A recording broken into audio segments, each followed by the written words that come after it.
بسم اللہ الرحمن الرحیم۔ جی ناظرین، ہمارا آج کا جو موضوع ہے وہ ہے یاجوج ماجوج۔ جوج ماجوج وہ اہم ترین ٹاپک ہے جس کا ذکر قرآن کریم میں بیشتر بار آیا ہے۔ قرآن کریم میں ظاہری بات ہے کہ ان تمام چیزوں کا ذکر آیا ہے جو یا تو کسی نہ کسی طور پر اس زمین پر اثر انداز ہوتی رہی ہیں یا ہوں گی۔ ہر اس چیز کا ذکر قرآن کریم میں موجود ہے جس کا کوئی نہ کوئی تعلق بنی نوع انسان سے ہے۔ قرآن واضح طور پر گواہی دیتا ہے کہ دو وحشی خون خوار قبیلوں کے نام جوج اور ماجوج تھے، یعنی ایک قبیلہ جوج اور دوسرا موجوج تھا۔ یہ لوگ اپنے ارد گرد رہنے والے لوگوں پر بے تحاشا ظلم اور زیادتیاں کرتے تھے اور اپنی وحشت کی وجہ سے پوری دنیا میں ان کا چرچا تھا۔ عظیم مفسر علامہ طباطبائی نے عظم اذان میں لکھا ہے کہ تورات کی ساری باتوں سے مجموعی طور پر معلوم ہوتا ہے کہ یاجوج و ماجوج ایک یا کئی ایک بڑے بڑے قبیلے تھے۔ یہ شمالی ایشیا کے دور دراز علاقوں میں رہتے تھے۔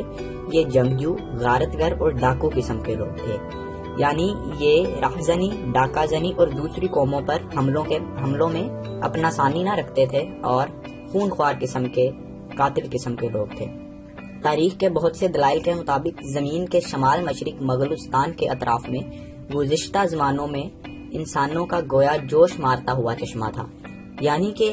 انتہائی ایکسٹریمسٹ اور وائلنٹ قسم کے لوگ تھے جو اپنے ارد گرد موجود کسی بھی دوسری قوم کو برداشت کرنے کے لیے تیار نہیں تھے، اور ان کی آبادی بہت تیزی سے پھلتی اور پھولتی تھی۔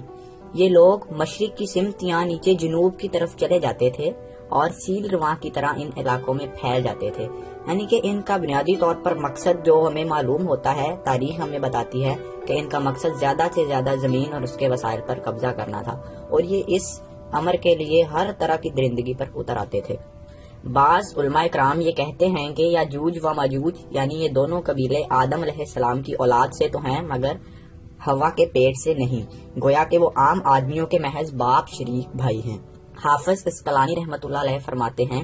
کہ یہ بات سوائے کعب اخبار رضی اللہ تعالیٰ عنہ کے کسی اور سے منقول نہیں، اور بعض کہتے ہیں کہ یاجوج ماجوج ترکوں کے دو قبیلے تھے،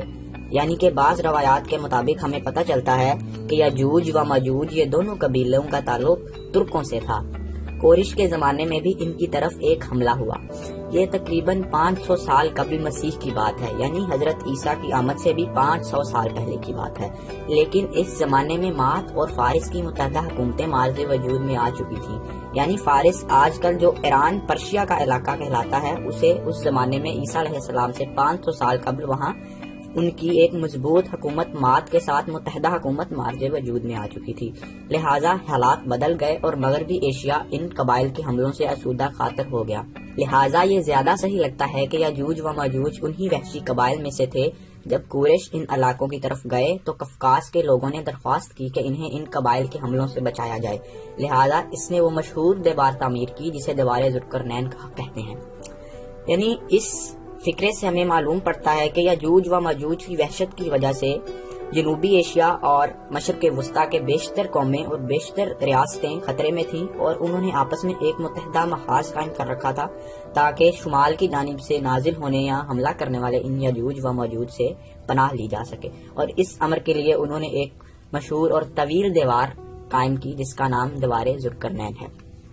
قرآن مجید کی روشنی میں اب ہم جوج ماجوج کا ذکر کرتے ہیں۔ قرآن مجید کی دو صورتوں میں یاجوج و ماجوج کا ذکر آیا ہے، ایک سورہ کہف آیت نمبر 94 اور دوسرا سورہ انبیاء کی آیت نمبر 96 میں۔ قرآن کریم میں جوج ماجوج کا جو ذکر آیا ہے، اب ہم ان آیتوں کا تفصیلی جائزہ لیتے ہیں۔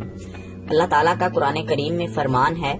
یہاں تک کہ دو دیواروں کے درمیان پہنچا تو دیکھ کر ان کے اس طرف کچھ لوگ ہیں کہ بات کو سمجھ نہیں سکتے۔ ان لوگوں نے کہا، ذوالقرنین یاجوج اور ماجوج زمین میں فساد کرتے رہتے ہیں، بھلا ہم آپ کے لیے خرچ کا انتظام کر دیں کہ آپ ہمارے اور ان کے درمیان ایک دیوار کھینچ لیں۔ اس مذکورہ آیت میں اللہ تعالیٰ وہ واقعہ بیان کرتے ہیں جبکہ جنوبی ایشیا کے لوگوں اور مشرق وسطیٰ کے بادشاہوں نے حضرت ذوالقرنین علیہ السلام سے درخواست کی کہ ہم آپ کے تمام اخراجات کو برداشت کریں گے، آپ برائے مہربانی ہمارے اور ان کے درمیان ایک دیوار کھینچ دیں۔ تو آیت آگے پڑھتے ہیں۔ ذوالقرنین نے کہا، خرچ کا جو مقدور خدا نے مجھے بخشا ہے وہ بہت اچھا ہے، تم مجھے قوت بازو سے مدد کرو، یعنی یہ آیت بتاتی ہے کہ ذوالقرنین علیہ السلام نے ان بادشاہوں سے کہا کہ خرچ کا مجھے کوئی مسئلہ نہیں، کیونکہ خدا تعالیٰ کی ذات ان کے ساتھ تھی، تم صرف مجھے قوت بازو یعنی افرادی قوت مہیا کرو۔ مزید پڑھتے ہیں، میں تمہارے اور ان کے درمیان ایک مضبوط اوٹ بنا دوں گا، تو تم لوہے کے بڑے تختے لاؤ، یہاں تک کہ جب اس نے دونوں پہاڑوں کے درمیان کا حصہ برابر کر دیا اور کہا کہ اب اسے دھونکو، یہاں تک کہ جب اس کو دھونک کر آگ کر دیا تو کہا کہ اب میرے پاس تانبا لاؤ، اس پر پگھلا کر ڈال دوں۔ پھر ان میں یہ قدرت نہ رہی کہ اس پر چڑھ سکیں اور نہ یہ طاقت رہی کہ اس میں نقب لگا سکیں۔ بولا کہ یہ میرے پروردگار کی مہربانی ہے، جب میرے پروردگار کا وعدہ آ پہنچے گا تو اس کو ہموار کر دے گا، اور میرے پروردگار کا وعدہ سچا ہے، اس روز ہم ان کو چھوڑ دیں گے، اور اس روز ہم ان کو چھوڑ دیں گے کہ روئے زمین میں پھیل کر ایک دوسرے میں گھس جائیں گے، اور سور پھونکا جائے گا تو ہم سب کو جمع کر لیں گے۔ اس کے علاوہ قرآن کریم میں ایک اور مقام پر بھی یاجوج و ماجوج کا ذکر کرتے ہوئے اللہ تعالیٰ کا فرمان ہے، ترجمہ، یہاں تک کہ یاجوج و ماجوج کھول دیے جائیں اور وہ ہر بلندی سے دوڑ رہے ہوں۔ قرآن کریم میں یاجوج و ماجوج کا جو ہم نے ذکر سنا ہے، اس سے ہمیں یہ معلوم پڑتا ہے کہ اللہ تعالیٰ نے ایک حکمت کے ذریعے ذوالقرنین علیہ السلام کے ذریعے یاجوج و ماجوج کو ایک تانبے کی اونچی دیوار کے پیچھے قید کر دیا ہے، اور وہ تب تک وہیں قید رہیں گے جب تک اللہ تعالیٰ کی مرضی ہوگی۔ اور اللہ تعالیٰ نے ایک اشارہ دیا ہے کہ جب انہیں چھوڑا جائے گا اسی وقت ہی سور پھونک دیا جائے گا۔ سور پھونکنے سے مراد یعنی قیامت کا سور ہے، اور مزید تشریح میں اللہ تعالیٰ نے فرمایا ہے تو ہم سب کو جمع کر لیں گے، جس سے یہ بات واضح ہو جاتی ہے کہ یہاں روز محشر کا ذکر ہو رہا ہے۔ تو ہمیں معلوم پڑا اس پورے واقعے سے جو قرآن کریم میں اللہ تعالیٰ نے درج کیا ہے کہ یاجوج و ماجوج ایک ایسی دیوار کے پیچھے قید ہیں جس کو تانبے سے حضرت ذوالقرنین علیہ السلام نے تعمیر کیا، اور یاجوج و ماجوج اس قادر نہیں ہیں، اس قابل بھی نہیں ہیں کہ اس دیوار کو پار کر سکیں تب تک جب تک اللہ پاک اسے ہموار نہ کرے۔ تو یاجوج و ماجوج کا مختصراً تعارف قرآن کے حوالے اور تاریخ کے حوالے سے یہی تھا۔ انشاءاللہ مزید اس پر ہم پھر کبھی ضرور بات کریں گے۔ وعلیکم السلام۔